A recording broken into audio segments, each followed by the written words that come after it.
सध्या छावा चित्रपट हा रिलीज झालेला आहे। हा चित्रपट आपल्या छत्रपती शंभू महाराजांच्या जीवनावर आधारित आहे। औरंगजेबाने त्यांना कसं पकडलं आणि त्याच्यावर कसे अत्याचार केले हे या चित्रपटामध्ये दाखवलेलं आहे। आपल्या छत्रपतींचा इतिहास हा आपण पुस्तकांमध्ये तर वाचतोच, पण हा चित्रपट आपल्याला पडद्यावर बघायला मिळणार आहे। चित्रपटामध्ये सगळ्याच कलाकारांनी छान अशा भूमिका साकारलेल्या आहेत। यात विक्की कौशल याने शंभू राजाच्या भूमिकेमध्ये छान असं काम केलेलं आहे आणि अक्षय खन्ना हे औरंगजेबाच्या भूमिकेमध्ये या चित्रपटामध्ये दिसतात। चित्रपट बघत असताना आपल्याला इतिहासाचा अभिमान तर वाटतोच, पण चित्रपट संपता संपता डोळ्यात पाणी आणि अंगावर शहारे येतात। तर हा मूवी एकदा तुम्ही थिएटरमध्ये जाऊन नक्की पहा आणि पुढे तुम्हाला मी छत्रपती शंभू महाराजांच्या बद्दल थोडक्यात ही माहिती सांगितलेली ती संपूर्ण ऐका। 11 मार्च 1689 तो काळा दिवस। त्या औरंगाबादने वळवूत तुळापूर येथे संभाजीराजांना हाल करून ठार मारले। आधी त्या औरंग्याने शंभू राजांचे डोळे काढले होते, जीभ छाटली, संपूर्ण शरीराची कातडी काढून घेतली, त्यावर मिठाचा वर्षाव करत राहिला। त्यानंतर त्याने राजांचा एक एक अवयव वेगळा करून औरंगजेबाच्या आदेशावरून त्याचा तो तुकडे केलेला देह इंद्रायणी भीमेच्या काठी टाकून देण्यात आला। आतापर्यंत राजांचे शौर्य आणि धैर्य पाहणारी ती इंद्रायणी भीमा देखील आज राजांचा तो तुकडे झालेला देह आपल्यात सामावलेला पाहून जणू रडत होती। ते विरुकलेले तुकडे पाहून तिचंही हृदय जणू तुटत होतं। राजांचं ते शौर्याने भरलेले रक्त आज तिच्या पाण्यात मिसळत होतं। त्या रक्ताची अंगावर इतकी होती की त्यामुळं त्या भीमा इंद्रायणीचं पाणी देखील थरथरत होतं। आपल्या शंभू राजांचा देह विचित्र अवस्थेतील तुकड्यांमध्ये तिच्या पाण्यामध्ये पडला होता। इतका शूर राजा, पण आज मात्र राजाच्या शरीराच्या तुकड्यांपाठी जाण्याची कुणाची हिंमत होत नव्हती। औरंग्याने तसा आदेश दिला होता, ज्यानं फरमान सोडलं होतं की कोणी जर त्या शंभूराजांच्या शरीराला हात लावला तर त्याचे देखील तेच हाल होतील जे राजांचे झाले होते। औरंग्याने दिलेल्या धमकीमुळे आजूबाजूच्या गावातील वाड्यावरील लोक देखील या इंद्रायणीच्या काठी जायला थरथरत होती। रात्रभर ते शरीराचे तुकडे तिथेच होते, पाण्यात तसेच पडले होते। आपल्या शूरवीर राजाची अशी अवस्था पाहून जण सृष्टी देखील रडू पाहत होती। अरे, ज्या राजानं आपल्यासाठी आपलं जीवन दान केलं याच्यासाठी पुढे व्हा, असं जणू आव्हान करत होते। पण लोक मात्र भीतीने आपल्या घरात लपून बसले होते। पाहता पाहता सकाळ झाली। रात्रीचा तो गुडूप अंधार जाऊन सूर्याची सोनेरी किरणे सर्वत्र पसरू लागली। त्या गावात राहणारी जनाबाई ही परतनीचे काम करत होती। ती पाटलांच्या घरी कपडे धुण्याचं काम करत असे। नेहमीप्रमाणे त्या दिवशी देखील ती पाटलांच्या घराचे कपडे धुवून नदीच्या काठी कपडे धुण्यासाठी आली होती। जेव्हा ती धुणं धुवायला बसली तेव्हा तिला ते रक्तांना माखलेले तुकडे नदीकाठी पडलेले दिसले। तिला प्रथमतः कळलंच नाही की ते तुकडे म्हणजे आपल्या शूरवीर राजाचे आहेत। तिला असे वाटले की एखाद्या मेंढराचे तुकडे तिथे पडलेले आहेत, कारण तिने जवळ जाऊन पाहिलं नव्हतं। कपडे धुत असताना एक आतडं तिच्या हाती आलं तेव्हा ती ओरडून म्हणाली, माणसाच्या साऱ्या लाजा सोडल्यात, आता अशी आतडं देखील पाण्यामध्ये सोडायला लागलीत। तेव्हा तिथे जवळ असलेल्या मेंढपाळाला म्हणाली की हे आत्रे आपल्या शिवछत्रपती शिवरायांच्या मुलाचे म्हणजेच संभाजीराजांचे आहेत. काल औरंग्याने राजाचे तुकडे करून या पाण्यात फेकले. तू तिथे जाऊ नकोस, नाहीतर औरंग्याची लोक येतील आणि तुला पकडून नेतील. त्या औरंग्याच्या भीतीमुळे सारी लोक आज घरात दडून बसली आहेत. तू देखील घरी निघून जा. आपल्या संभाजीराजांना शरीराचे तुकडे हे ऐकल्याबरोबर तिच्या डोळ्यातून खडाखडा पाणी वाहू लागले. तशीच उठली आणि गावाकडे पळाली. ती दामाजी पाटलाच्या वाड्यात आली. आता सर्वत्र शंभूराजांच्या मृत्यूची बातमी पसरली होती. बघता बघता सर्व गावातील लोक पाटलाच्या वाड्याभोवती जमा झाले. आपल्या राजाची अशी अवस्था पाहून सगळ्यांचे चेहरे उदास झाले होते. प्रत्येक जण अश्रू गाळत होता. मात्र तरी देखील मंदिरामध्ये गोरखनाथ येऊन राहत होते. ते या गर्दीतून पुढे आले आणि म्हणाले की आपल्या शिवाजी महाराजांच्या लेकाचं रक्त हाडमास आपल्या गावात आले आहे. ते असंच नदीकिनारी बाजूला पडावं आणि आपण मात्र गप्प बसलेलो आहोत. या गोष्टीचं खूप दुःख वाटत आहे. गोरखनाथांचे हे बोलणे ऐकून मंदिराच्या बाहेर बसलेल्या गोविंद महार लांबूनच बोलला, तुमचं बोलणं खरं आहे. आपल्या शिवाजीराजांनी आपल्यावरती, आपल्या मुलाबाळांवरती, आपल्या मुलाखतीवर केलेले उपकार कमी आहेत का? आज त्यांच्या लेकराची आतडी कोथला गाव शिवाऱ्याच्या बाहेर पडावा आणि आपण मात्र मूग गिळून गप्प बसावं, हे शोभून नाही दिसत. तेव्हा तेथे असलेल्या दामाजी पाटील म्हणाले, तुम्ही सर्व म्हणताय ते खरं आहे. जितकं तुम्हाला वाईट वाटतं आहे त्यापेक्षा जास्त वाईट मला वाटत आहे. पण करणार काय? काय गावाच्या सभोवताली 4-5 लाख मुघल सैनिकांनी तल पडलेला आहे. त्या बादशाची ताकद खूप मोठी आहे.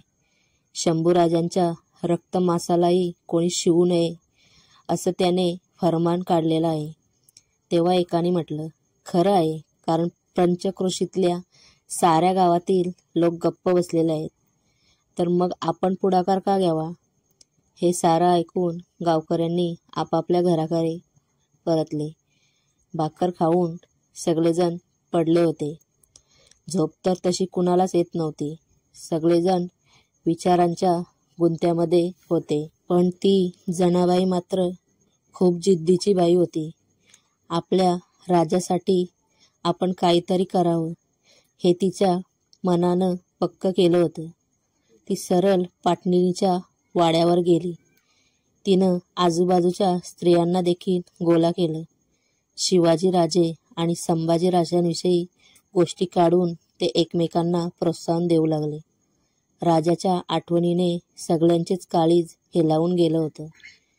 असे बोलता बोलता रात्र बरीच झाली, पण कुणीही आपल्या घरी जाण्यासाठी हलत नव्हतं. आपण काहीतरी केलं पाहिजे ही एकच भावना त्यांच्या मनामध्ये निर्माण झाली होती. तेव्हा त्या पाटलिनीची ने मंदिरातील गोरखनाथ बुवांना बोलावून घेतले. हे सारे पाहत असताना तो गोविंद पुन्हा तिथे येऊन पोचला. आपल्या हातातली काठी खाली ठेवली आणि दूर बसून राहिला. थोड्या वेळाने जनाबाई बोलू लागली की जर आम्ही संभाजी महाराजांचं मांस गोळा करून आणलं आणि त्याला अग्नी दिली तर बादशाह करून करून आम्हाला काय करणार? गाव जाळेल इतकंच ना? आता तिच्या बोलण्यामुळे प्रत्येकाच्या अंगामध्ये आग संचारली. तेव्हा गोरखनाथ महाराज देखील म्हणाले की आपल्या रीतिरिवाजाप्रमाणे जर का आपल्याला आपल्या चावडीत किंवा नदीकिनारी एखादं बेवारस मृत शरीर जरी आढळलं तरी आपण त्याला अग्नी दिला पाहिजे आणि त्याला मुक्ती दिली पाहिजे असं शास्त्रामध्ये सांगितलं आहे. तेव्हा लांबूनच त्या गोविंदाने आवाज दिला आणि सांगितलं की इथे तर आपल्या शिवाजीराजांचा मुलाचे तुकडे नदीकाठी पडले आहेत.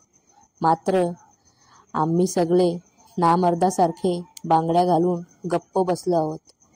ज्या राजाने आपल्या जनतेसाठी आपल्या जीवाची पर्वा केली नाही तिथं मात्र आपण आपल्या जीवाची पर्वा करत बसलो आहोत.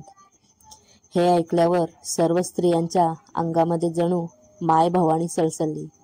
चला नदीच्या काठी आपल्या राजांचे तुकडे गोळा करून आपल्या राजाला अग्निसंस्कार देऊ.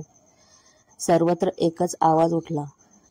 सर्वत्र काळभोर काळोख होता. पण त्यावेळी सर्व लेकीच्या अंगी मात्र एक नवीन जोश निर्माण झाला होता. साऱ्या जणी आपल्या पदराला खोचत नदीकडे निघाल्या. तो होणारा गलका दामाजी पाटलांच्या कानावर देखील गेला. आतमध्ये झोपलेल्या पाटील गडबडीत बाहेर आले. तो आपल्या पत्नीस म्हणाला, कारभारीण बाई, हे काय चालवलं आहे? बादशाच्या हे लक्षात आले तर काय होईल हे कळतंय का तुम्हाला? तेव्हा पाटलीन म्हणाली, माझ्या शिवाजी राजांच्या लेकराचं मांस घारी गिधडांच्या नेण्यात परीस ते आपण आणलं तर काय वाईट? असा गाव आणि तसा जुलूम हवा कशाला? सांभाळा तुमचं गाव आणि तुमचं घर, निघतो आम्ही. पाटलीन रागानेच वाड्यातून बाहेर पडली. तिच्याबरोबर जनाबाई आणि त्या वडू गावातील सर्व स्त्री शक्ती देखील झपाट्याने बाहेर पडली. त्याची पावले नदीच्या दिशेने झटापट पडू लागली. हातात काठी घेऊन गोविंद सगळ्यांच्या पुढे चालत होता. सर्वजण नदीकाठी पोचले. सर्वत्र अंधार होता. शिवाय गावाभोवती पडलेल्या बादशाच्या फौजीची भीती देखील होती. बायांनी पाठीमागं पाहिलं तर गावातील सर्व पुरुष मंडळी देखील त्यांच्या दिशेने येत होती. त्या पुरुष मंडळीचे दामाजी पाटील देखील होते. आत मध्यरात्रीची वेळ, त्यामुळे औरंगजेबाचे सैनिक गाढ झोपी गेले होते. सर्व गावकरी दबकत दबकत त्या नदीच्या किनारी आले. तिथे त्यांनी कुडाचा चुल्हा पेटवला. मंद प्रकाशात ते नदीकाठी शोधाशोध करू लागले. राजाचे कान, बोटे, हाताचा तुकडा असे एक एक अवयव सापडू लागले. गावकऱ्यांनी आपले डोक्याचे पागोटे सोडले आणि त्यामध्ये राजाचे देखील मांसाचे तुकडे, शरीराचे अवयव गोळा केले. त्या अंधारातच ते मांसाचे तुकडे घेऊन गावकरी आपल्या गावात परतले. काही जणांनी आपापल्या घराकडे धाव घेतली आणि कुणी शेणकोट आणलं, कुणी लाकूड फाटा आणला. दहनाची सर्व तयारी झाली. पण तेव्हा मात्र सर्वांना एक प्रश्न पडला, राजाची चिता रचायची कोणाच्या जागेत? दामाजी पाटील तर आपल्या साऱ्या जमिनीवरती पाणी सोडायला तयार होते, पण त्यांची जमीन ही कोसभर अंतरावर होती. त्या जागेतून बादशाचा तळ देखील अगदी जवळच होता. बाकीचे जमीन मालक आपल्या जमिनी देण्यासाठी घाबरले होते. सर्व गाव एकमेकांमध्ये कुजबुजू होता. लोकांची ही कुजबूज ऐकून एका कोपऱ्यात उभा असलेला गोविंद पुढे आला. गाव शिवाराजवळच्या आपल्या जमिनीकडे त्याने बोट केला आणि म्हणाला, ही आम्हा महारांची वतनी जमीन आहे. इथे आमच्या जमिनीत अग्नी द्या शंभूराजांना. समजा पुढे जाऊन बादशाच्या लोकांचं संकट आलं तर आम्ही कुठेही निघून जाऊ. आम्हा गरिबांच्या ताटात भुकऱ्या खाणारा राजा आहे आपला शंभूराजा, हे आम्ही विसरू शकत नाही. मग तिथे त्या गोविंदाच्या जागेमध्ये सरण रचलं गेलं. बादशाची फौज खबर मिळाली, पण गावात येऊ शकत नव्हती. म्हणून दामाजी पाटलांनी गावातील तरण्या ताठ्या पोरांना तिथे उभे राहून लक्ष ठेवायला सांगितले. कारण वैरी जर का आक्रमण करायला आले तर त्यांना वेश्वीच्या बाहेरच अडवावा. गोफणीच्या दगडाने मार प्राण गेले तरी चालतील, पण अग्निसंस्कारामध्ये अडथळा येता कामा नये, असं फरमान दिलं. गोरखनाथ बुवांनी बेलपत्र आणि तुळशीपत्र वाहिले. शंभूराजांच्या चितेला अग्नी दिला गेला. आग धडाधडा पेटू लागली. त्या ज्वाला त्या कालाकुट्ट आसनामध्ये भिडू लागल्या. सगळे गावकरी ढसाढसा रडत होते. स्त्रिया धाय मोकलून रडत होत्या. लोक गुरासारखे हंबडत होते. रायगडाच्या राजेश्वरा, कुठून कुठं आलास रे पाखरा? अरे शंभूराजा, सर्वांच्या डोळ्यातून अश्रूच्या धारा वाहत होत्या. तांबडं फुटायच्या आधीच चिंता बुंजवली गेली. शंभूराजांची ती गरम रक्षा घेऊन सर्व गावकरी पुन्हा नदीच्या काठी धावले. शंभूराजांची ती रक्षा नदीमध्ये अर्पण केली. ते गोविंद महार म्हणजेच रायप्पा महार यांच्या मावस भाऊ त्या जनाबाईंचे, राधाबाई पाटलिनीचे, त्या गावातील लोकांचे आणि ते गोविंद महार यांना संपूर्ण महाराष्ट्रात कधी विसरू शकणार नाही. तो मारणारा औरंग्या फक्त मेला, पण आपले शंभूराजे मात्र अमर झाले. जय भवानी, जय शिवाजी, जय शंभूराजे.